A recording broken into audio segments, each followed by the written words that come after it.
So this is going to go out in about a week from now. We did August Arnell last week, who was terrific. I mean, the final question was, if you couldn't be August Arnell or Kid Creole, who would you like to be?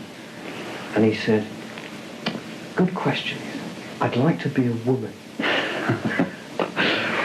So I said, well, what do you mean? And he said, women are just one rung up from Negroes in the ladder of society. And he said, I'd really like to see life from a woman's perspective, which was terrific. I mean, he was a really good interview. Going to close up now.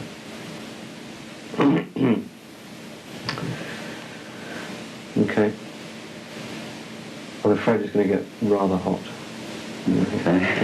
What are the questions? Oh, the questions and the atmosphere, I think. How was Glastonbury?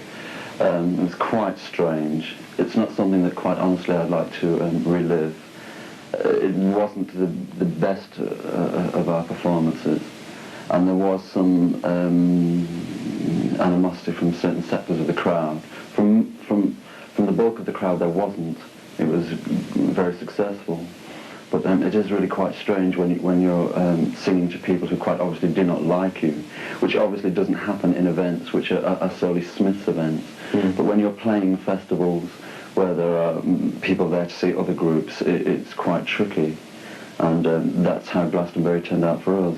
Why did you do Glastonbury? Because it seemed a strange event for the Smiths to do. Yeah, I didn't really know that much about Glastonbury, really, before we did it. And it sounded a very attractive prospect several months ago.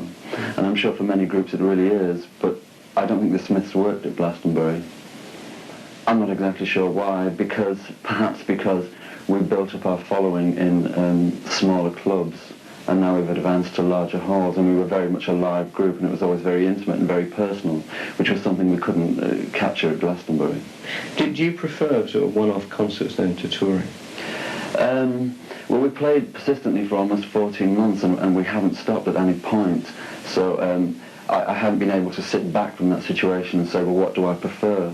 Because we've always just plundered on, and almost everything we've done has been incredibly successful. Out of the last year or so, we've only really had quite a few appearances that just didn't work.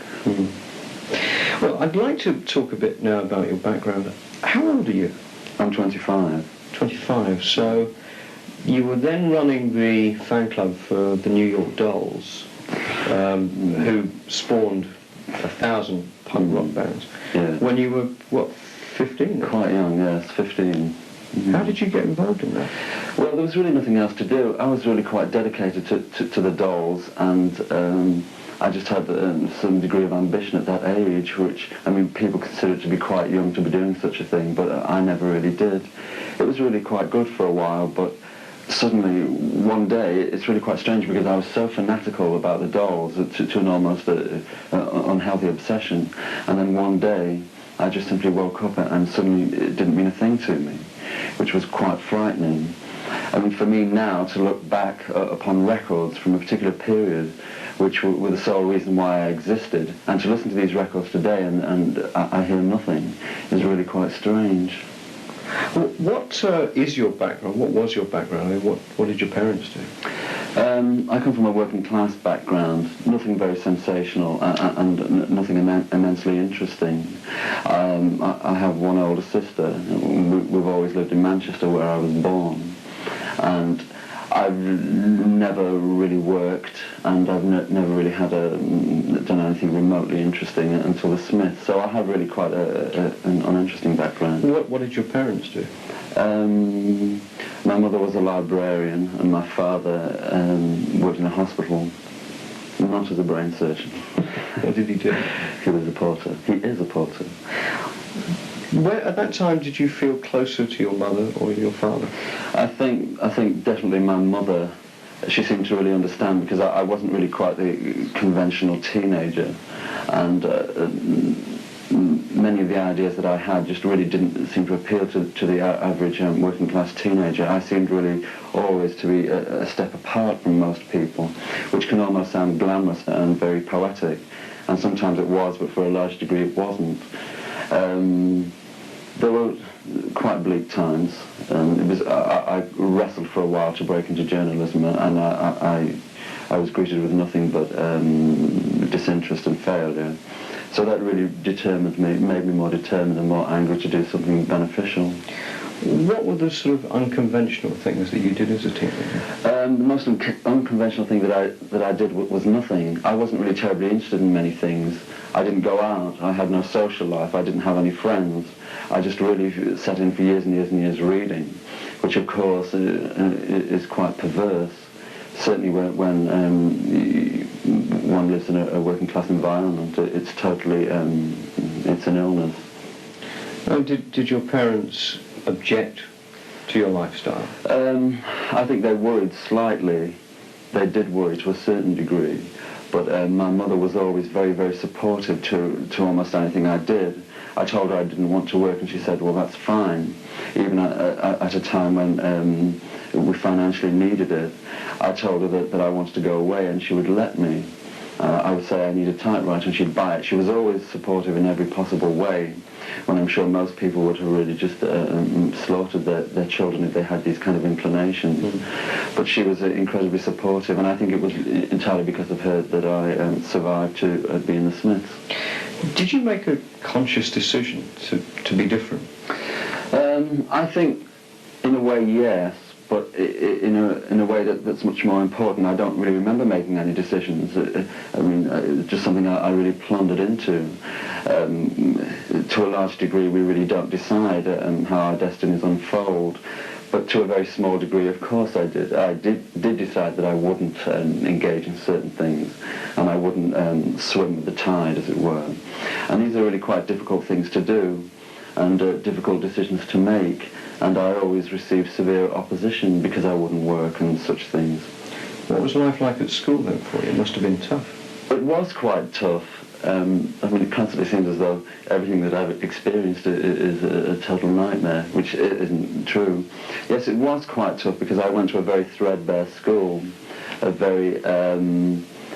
school which it ultimately got some global attention for being the most brutal school in the country, capital punishment. You virtually didn't have to do a thing to be persistently whipped. Did you get beaten? For some obscure reason, I always avoided it. I always thought they considered me far too delicate to be caned. I constantly thought that they presumed that if they hit me, that I'd just disappear. But it was really quite an absurd school, and working class, the only thing that you could possibly do was woodwork, and obviously when you left school you would go into a factory or something. There was no question of being artistic or of reading books or of thinking about anything specific. I remember at one instance, all the pupils were asked to write about their favourite book, and I wrote about the dictionary, and I remember I was virtually expelled for being so obstreperous and perverse. So it was that kind of school. It was the kind of school that gave no scope whatsoever for individuality. Did you have any friends among the other pupils?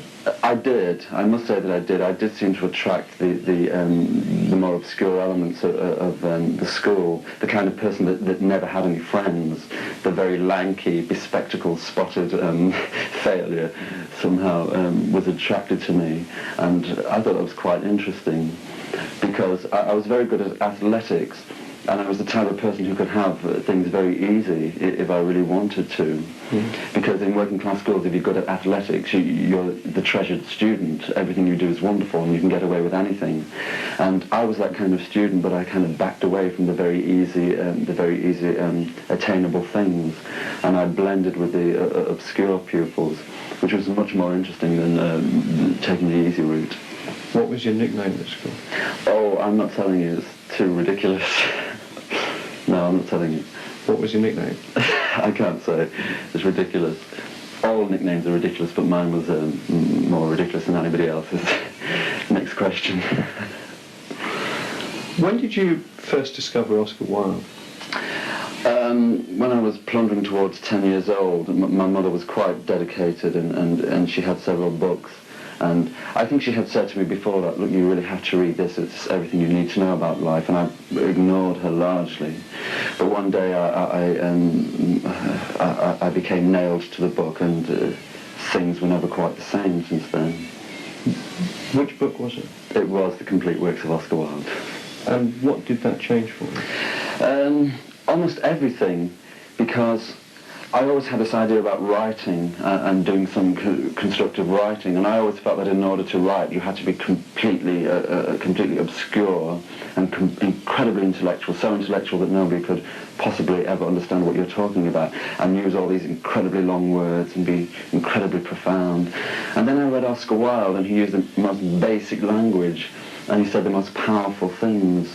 All the words were immediately understandable and fundamental, and yet he wove such immense poetry. It occurred to me that just by saying very basic things and very real things, that here was the power of the written word, rather than just being completely ostentatious and rhetorical, whatever. Because your heroes include Oscar Wilde, James Dean, Billy Fury. Yes, all the... What do they have in common? Something, I'm sure, but on the face of it, perhaps people think they have nothing in common.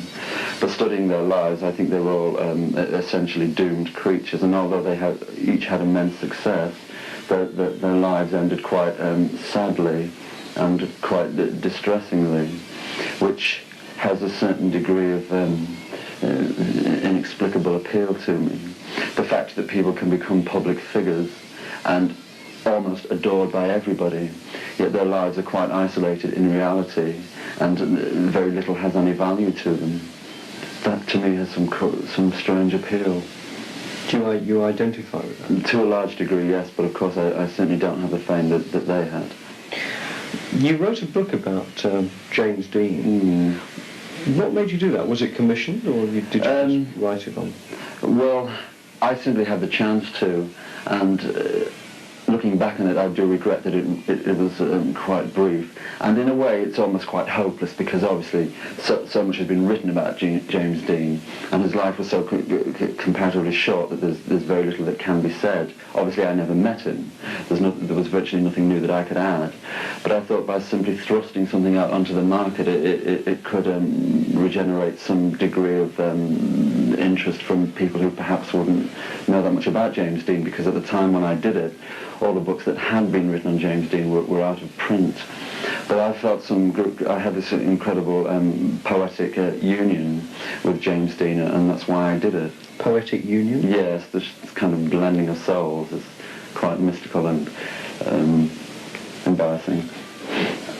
Can you amplify it? I don't know whether I can, well, or at least whether I can without sounding incredibly dramatic. I felt this enormous affinity with almost every aspect of his life, and that was the interest that I had. I never had the interest from the standpoint of a person who simply likes film and who enjoys film, even though I do. But studying James Dean's acting ability, I can see quite clearly that there are faults and there are blemishes. What did you say about James Dean then that hadn't been said before?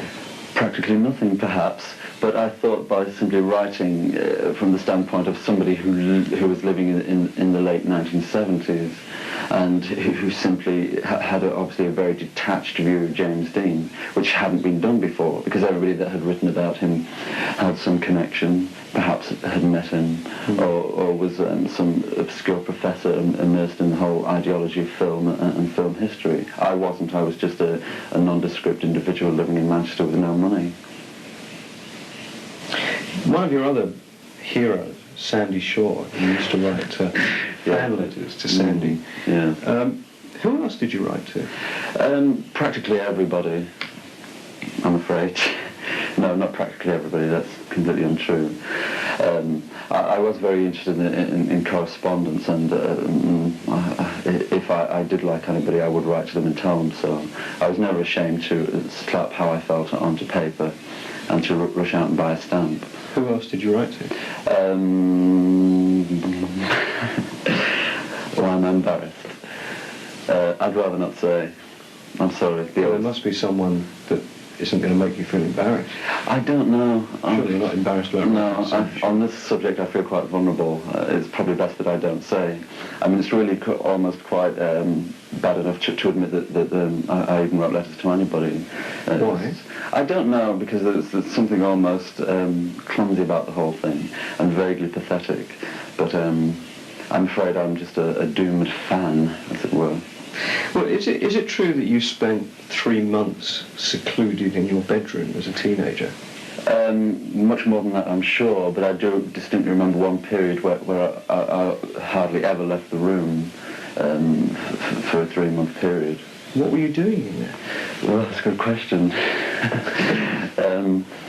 I used to write furiously, and I was just really nailed to the typewriter. And I was swimming in paper and all kind of introspective things like that. I wasn't exactly your average teenager. Did you want to stay there? The alternatives weren't very glamorous. If I left the room, I'd probably end up at some obscure pub or wandering about the park, which was always quite dangerous. I really had no options. I mean, I was living the kind of life. I was unemployed for a very long time and I had no money. And I was living a life to a large degree that I didn't choose, being financially absurdly embarrassed. So it really seemed to me that I would never ever settle for second best in life. That if I couldn't have exactly what I wanted, then I would have absolutely nothing. Because to me, nothing always seemed more important to me than a false something or something that I didn't really want. So therefore I stayed in. I did nothing. I just wrote, and I was determined that if I couldn't have exactly what I wanted, then I would disappear into the woodwork. What did you write about, and what happened to all that stuff? Most of it I later destroyed, because on reflection it always seemed so embarrassingly real and personal that it could only ever really be destroyed. But I did write lots of things that I still have. It got to the point with me where I'd simply write anything just for the sake of writing. Just kind of critical essays on certain things that nobody really cared about. Do you like the idea then of living in a secret world? Not especially, not really. I mean, if somebody said to me, would you rather be incredibly popular and have a throng of supportive friends, or would you rather be a distressed, hysterical person locked in the bedroom? I think I really would choose to be quite popular. But I don't remember choosing the way I lived. But it seems very much like a kind of fantasy world, your teenage. It does, but I can assure it really wasn't. But I think you can look upon almost anything and almost any existence which is quite extraordinary, and it can almost sound quite fantastic and like a fantasy. It's like the lives of very famous people can seem incredibly glamorous when slapped onto paper, but of course, for a large point, they couldn't possibly be. Because most teenagers become obsessed with sex. Mm. Did you go through that period? No, I never did.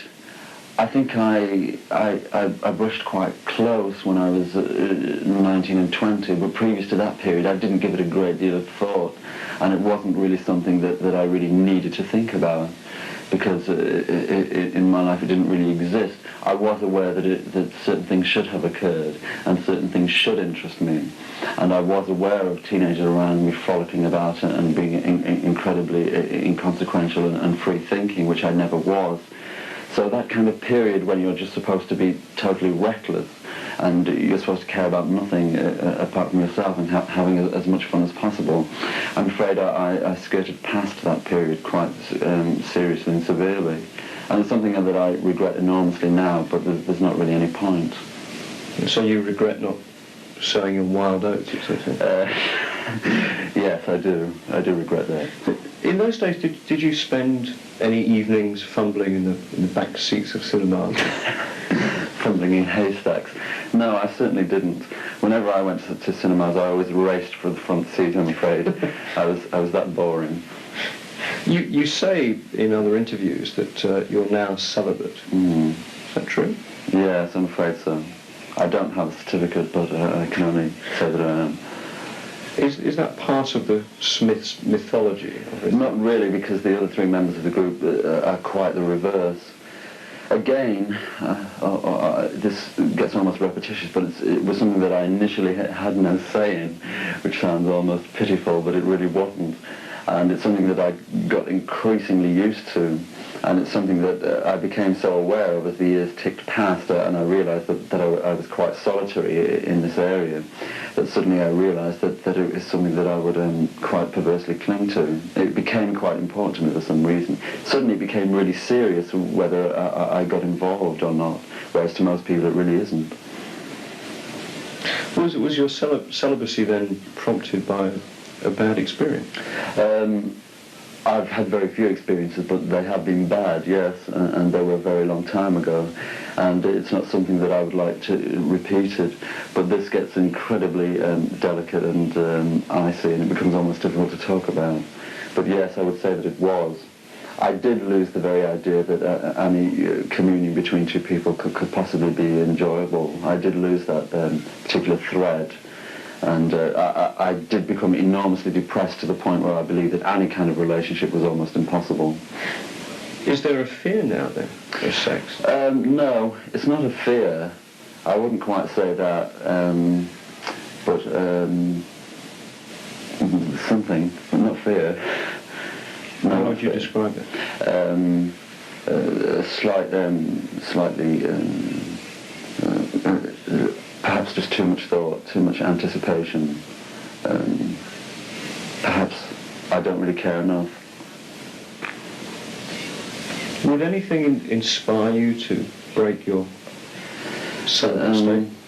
It's not impossible, but it's not something that I give a great deal of thought to, and I believe for it to happen, I believe that for it to happen, I would have to be of a particular mode of thinking, which I'm not.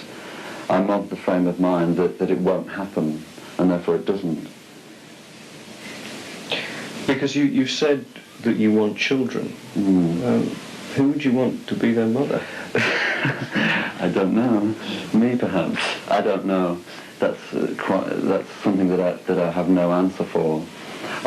Sometimes I sit down and I quite like the idea. I must admit that other times I stand up and I despise the idea. But I suppose everybody feels that their own children could almost be models of themselves and therefore be completely acceptable. But when we gaze at other children, we're quite frightened, I should imagine. I do like the idea, but I realise that now over the years I've become uncommonly selfish. There are, in some of your songs, lyrics that pertain to heterosexual rejection and homosexual isolation. That was quoted in this week's Rolling Stone. Yes. Is that the way you feel? Isolated? I do, yes, but it's an isolation that is, it sounds laughable, but almost genderless, because I don't have any, I don't speak from a very strict heterosexist angle. I cannot segregate the sexes. I cannot see women over there and men over there, and this large chasm between the two. Where do you place yourself? In the middle somewhere, straddling, I'm afraid, but I feel that this way, that in popular music at least, by now there should be a voice which kind of speaks for everybody, but doesn't say things in a way that is so neutral that it is absolutely non-sexual. I do like to speak for both the sexes, because I feel that the difference between them is incredibly slim. You once said that being a sex symbol was the best thing to be. But that was at a time when I thought that it could possibly never happen, and to a small degree it has happened. So do you consider yourself a sex symbol? Well, other people do seem to, so therefore in a way I suppose I must be. And it's not something that we decide for ourselves. We don't say, yes, I'm going to be a sex symbol, and I will appeal to lots of people in an immensely sexual way. That's not something that we decide.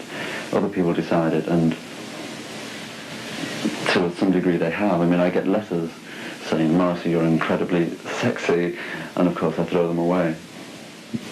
You throw them away? No. I frame them. What do you do with them? Oh, I keep them all. I reply to them, take their phone numbers, etc. No, I don't. You're being slightly flippant. Yes, I'm being unnecessarily flippant. But how does it feel to be a sex symbol, given what you've just said? Well, I get these letters and I read them and I say, and then we appear on stage and girls scream and, you know, they want to touch me, and I kind of look at them and I read these letters and I look at the whole thing and I say, well, yes, it's very interesting, but I do feel slightly detached from it. Do you feel contempt? No, I don't feel any degree of contempt, but I feel that, well, yes, they're screaming and they're writing these letters, but they're not really addressed to me. It's just an accident that they happen to land through my letterbox. Because it's quite difficult at times to, the way I live and the way I think about things, and then to kind of really see the way other people see me, and to associate with this person who should receive these letters. This kind of sexual person, this desirable person. It's not really me. So they're writing to someone else? Yeah, I do feel that. Wrongly, I suppose. You had a Catholic upbringing. Mm. What kind of influence did that have on you? I mean, are you religious now? No, I'm not. It had quite a detrimental influence on me. I went to stern working-class Catholic schools, which were very depressing and very repressive, and I never liked this. And it always seemed to me entirely wrong to inflict all these kind of foul, ugly images onto children.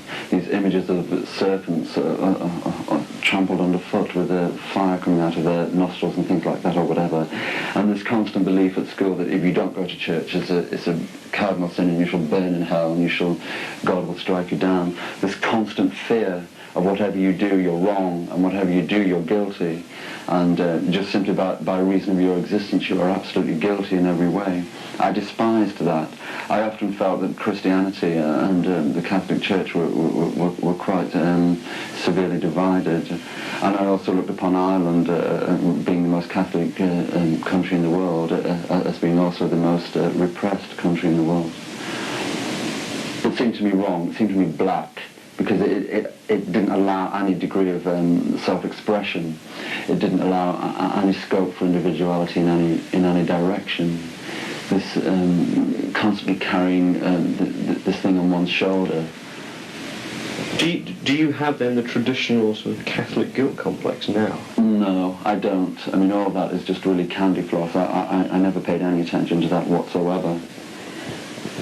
Could you see yourself ever returning to Catholicism? No, because when people do, it always seems to be for very negative reasons. People get afraid. They realise that time is passing by, or they do feel this extreme guilt. People never really flock to the church for some very positive reason, which worries me slightly. Do you not think that, there will come a time in your life when you will return to it? I can't see it. I really can't. But who can tell? I'd like to talk a bit about your image. Mm. How contrived is your public image? It's not in the least bit contrived, but when you fall into the public eye, it seems to me that regardless of what you do or what you wear or what you say, it is construed as an image. I mean, you can wear no clothes at all and that will be seen as an image. So it's really quite inescapable, the whole thing. So there's no answer to that. One comes under the searchlights, the scorching searchlights, and everything that you do is an image. Yes, I mean, walking around with foliage coming out your back pocket could be construed as being an image, could it not? Possibly, yes. Why do you do that? I can see that. For quite delicate reasons. Severe interest I had in nature and being close to nature, which is something that Oscar Wilde felt, and I always thought was quite passionate and quite amusing. The idea of constantly carrying flowers or being simply immersed in leaves. I quite liked that. It was quite poetic. But the way it happens to me in relation to the Smiths, I do get quite depressed that many detractors focus upon that and not the music. And I do see quite clearly when people want to criticise the Smiths, the only thing that they can talk about is the flowers, and that it's absurd, and that it's... I mean, I realised that I was voted Wally of the Year the other day in some disreputable magazine simply for that sole reason. But you have set yourself up for that, haven't you? No, I don't. No, really, I don't believe that I have. I mean, to me, it's just really not that crucial. There are other things to talk about, and if people just see me as this strange character whirling flowers about or whatever, then it simply reflects on the shallowness of the observer. Well, that is how a lot of the public see you. I mean, I think a lot of people would say that your image is sort of rather wet, really. They do. Some people do. I would say that more people don't. I think that people see me as being quite delicate, which in the world of popular music and rock and roll, if you like, is anathema. It is the worst thing to be delicate and not to be this big macho whatever. So therefore, since flowers and any kind of nature is just connected with total whimpery, to some degree I fall into that bracket. But I think I have other things that help me scramble out of the pit. Like what? Well, the words that I write, which is principally why I'm here. I mean, I'm not here to dissect insects or do anything like that. I'm here principally because I write. But one of the lyrics, some of the lyrics you've written in Heaven Knows I'm Miserable Now. Why do I spend my time talking to people I'd rather kick in the eye? Who would you like to kick in the eye? Well, on the very brief spasms of employment that I had in the past, it always seemed to me there were moments of the day when I would realise that I was here working with these people that I despise, and I had to talk to these horrible people and ask them what they did yesterday, and I would have to report to a boss that I couldn't stand. And when you're in that position, which was the absolute basis of Heaven Knows I'm Miserable Now, you realise that you're actually spending your entire life living with people that you do not like, and doing something that you do not like, which is incredibly distressing. So that was the basis of that song. I mean, kick in the eye. Yes, literally, sometimes, I mean, let's be perfectly honest, sometimes we do get so angry with people that we're not averse to violence, which, of course, is a terrible thing to say, but truth nonetheless.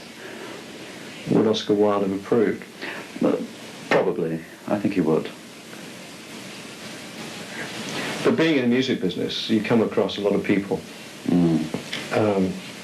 in record companies, promotions companies, whatever, who I think would rub you up the wrong way. Have you found that there's been a higher incidence of you wanting to kick people in the eye in the music business? An uncommonly high one. Most of the people that I come across in the whole industry that I have no real desire to form any friendships with, which is quite unsettling. But I still feel quite angry about most things, and I still feel on the outside, even though we've had some degree of success, national success, it doesn't really change the way you feel about life, which is quite surprising to me, because for some naive reason I thought that it would. But, I mean, the music industry is just like anything else in life. Nobody loves everybody. I mean, there are very, very few people in each individual's life that we adore. There's very few people that we really like.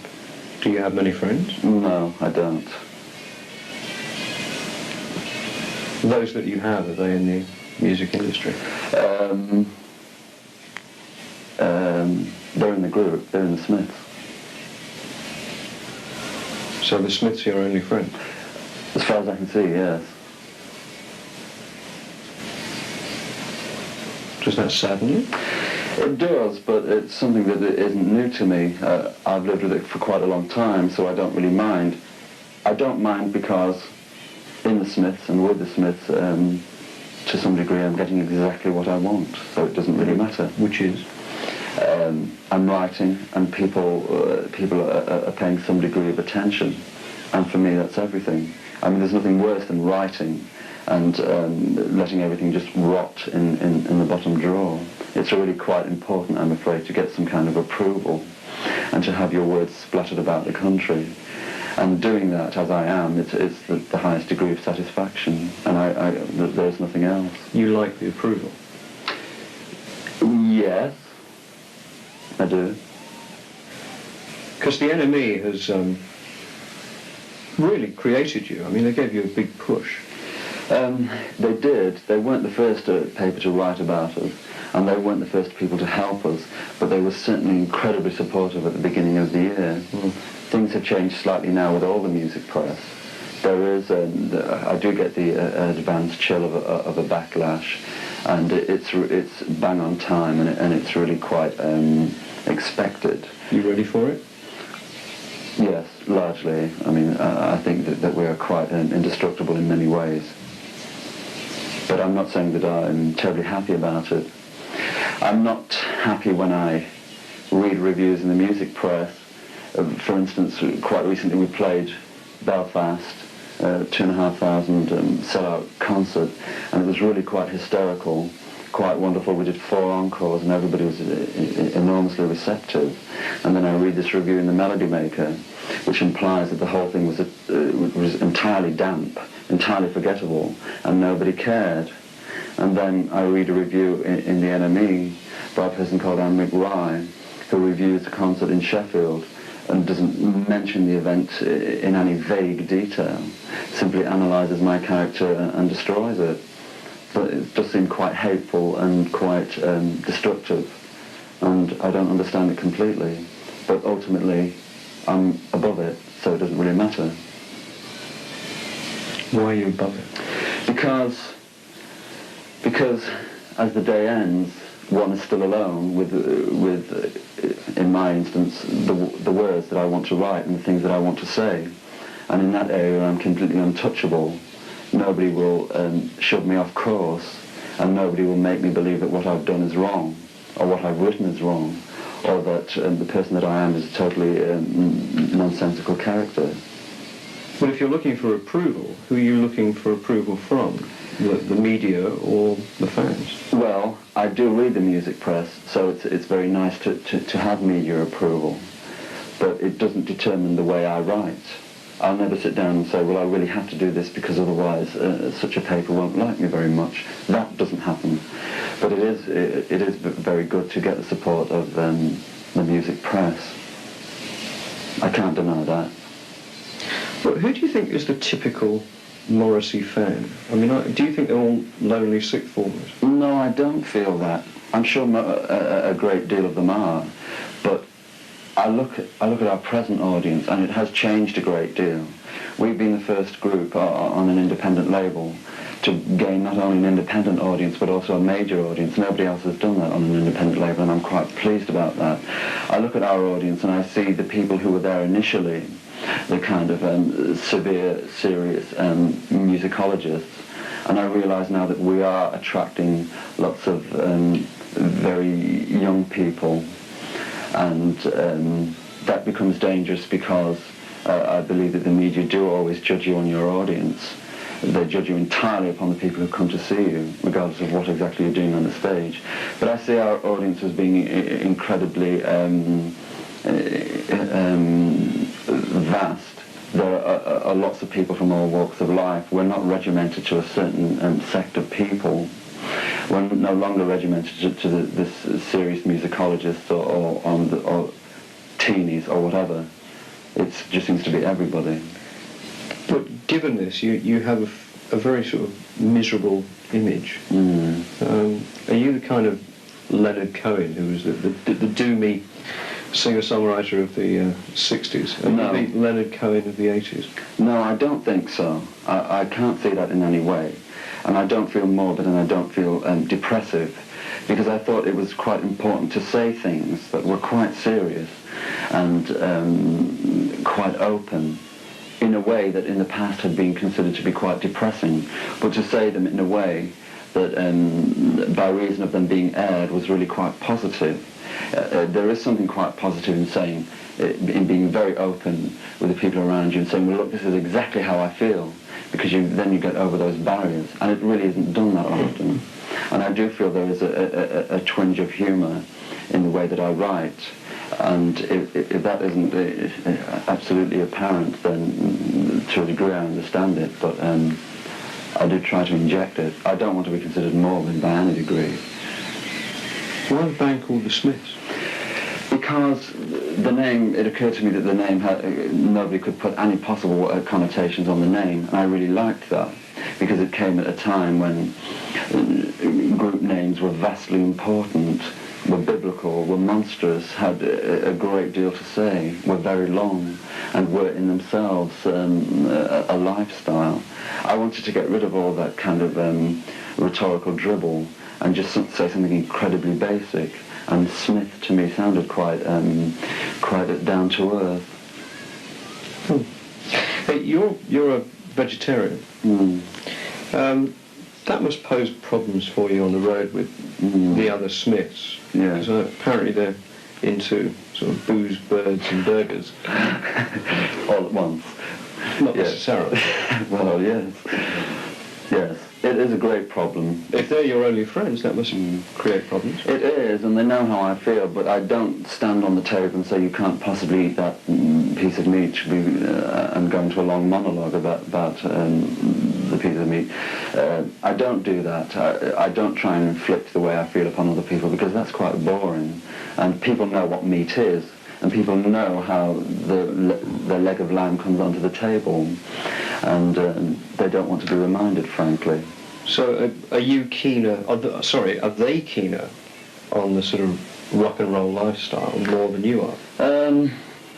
If I said yes, that would sound quite ungenerous and almost like a slur. It'd make them out to be just incurable heavy metal addicts, which they're certainly not. They're quite sensitive people, but they are quite more traditional musicians than I am.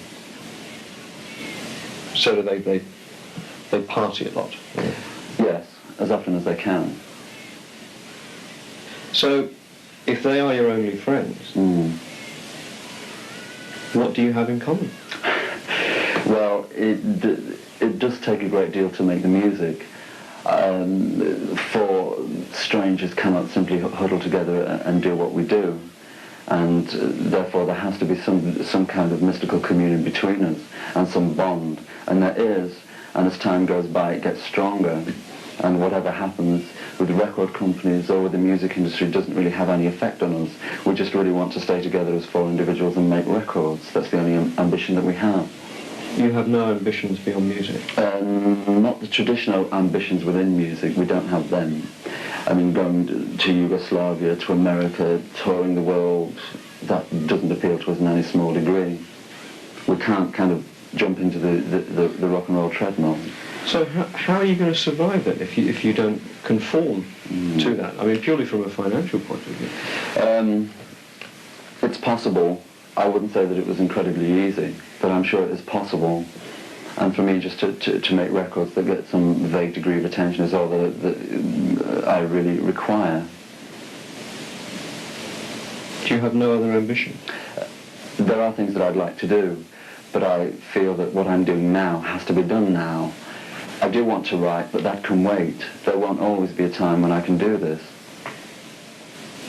Well, what would you like to be doing in, say, 5 or 10 years' time?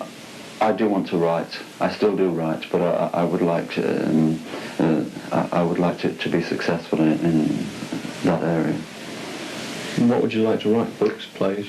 Yes, I would. I'd like to write.